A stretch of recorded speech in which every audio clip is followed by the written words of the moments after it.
Where's the fun in waiting? Play Sit and Go tournaments 24/7 only on Ace 2-3.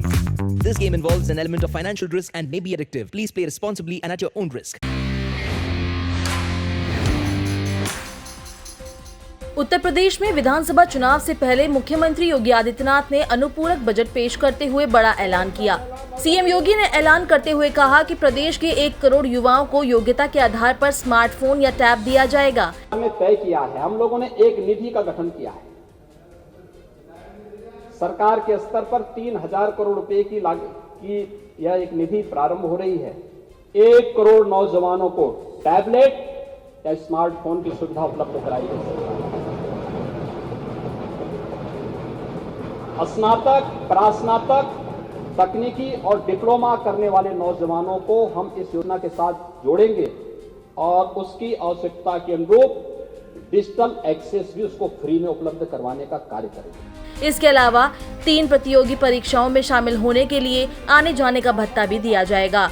1 जुलाई से सभी सरकारी कर्मचारियों को और पेंशनरों को 28% की बढ़ोतरी के साथ महंगाई भत्ता देने का ऐलान किया गया है। आंगनबाड़ी आशा वर्कर्स जो अल्प मानदेय पर काम कर रहे थे, उनके मानदेय में वृद्धि करने की भी घोषणा की गई है।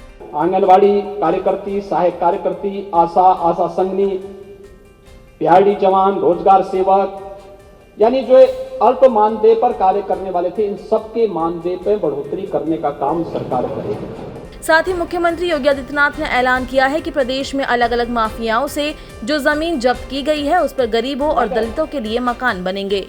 हमारी सरकार ने 1500 करोड़ रुपए की अवैध संपत्ति जब्त ही नहीं की बल्कि ध्वस्त भी की है। ये राज्य की संपत्ति थी, इन्हीं गरीबों की थी और हम तो आवास की योजना बना रहे हैं। इन माफियाओं ने जिन जमीनों पर कब्जा करके अपनी हवेली खड़ी की थी, वहीं ध्वस्तीकरण करके गरीबों के आवास बनेंगे। एक गरीब जाएगा वहां पे, एक गरीब रहेगा वहां पे, एक दलित रहेगा वहां पर। यह है सामाजिक न्याय। भारत में बच्चों के लिए कोरोना वायरस की वैक्सीन अगले महीने मिल सकती है। अभी 2 से 18 साल के बीच उम्र वालों पर वैक्सीन के ट्रायल चल रहे हैं।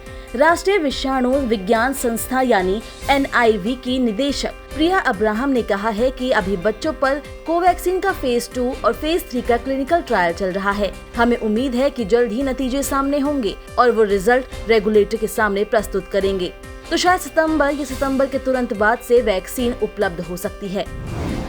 अब देश में कोरोना वायरस के केस में उतार चढ़ाव के बाद कोरोना के डेल्टा वेरिएंट ने टेंशन दे दी है। कोरोना वैक्सीनेशन के बाद भी डेल्टा वेरिएंट लोगों को संक्रमित कर सकता है। ऐसा चेन्नई में किए गए एक ICMR अध्ययन में पाया गया है। कोरोना वायरस के डेल्टा वेरिएंट को लेकर कहा गया है कि ये वैक्सीन नहीं लगवाने वाले लोगों के साथ साथ उन लोगों को भी संक्रमित कर रहा है जिन्होंने वैक्सीन की दोनों डोज ले ली हो। रिपोर्ट के मुताबिक वैक्सीन लगा चुके और नहीं लगवाने वाले दोनों ही लोगों को संक्रमित करने की क्षमता डेल्टा वेरिएंट में है। हालांकि अध्ययन में इस बात पर जोर दिया गया है कि इससे संक्रमित वैक्सीनेटेड लोगों की मृत्यु का जोखिम कम है। वहीं अमेरिका में कोरोना का प्रकोप बढ़ता जा रहा है। बीते 24 घंटे में अमेरिका में कोरोना से होने वाली मौतों का आंकड़ा 1000 के पार पहुंच गया।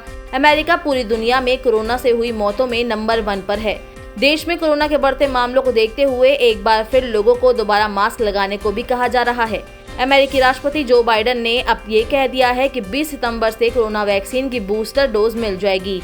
बूस्टर डोज अभी उन लोगों को ही लगाई जाएगी जिन्हें अपनी दोनों डोज लिए 8 महीने का वक्त बीत चुका हो। देश में कोरोना के मामले आज फिर 40,000 से कम आए हैं। पिछले 24 घंटे में 36,401 नए मामले दर्ज किए गए। पिछले 24 घंटे में 39,157 मरीज कोरोना से ठीक हुए हैं।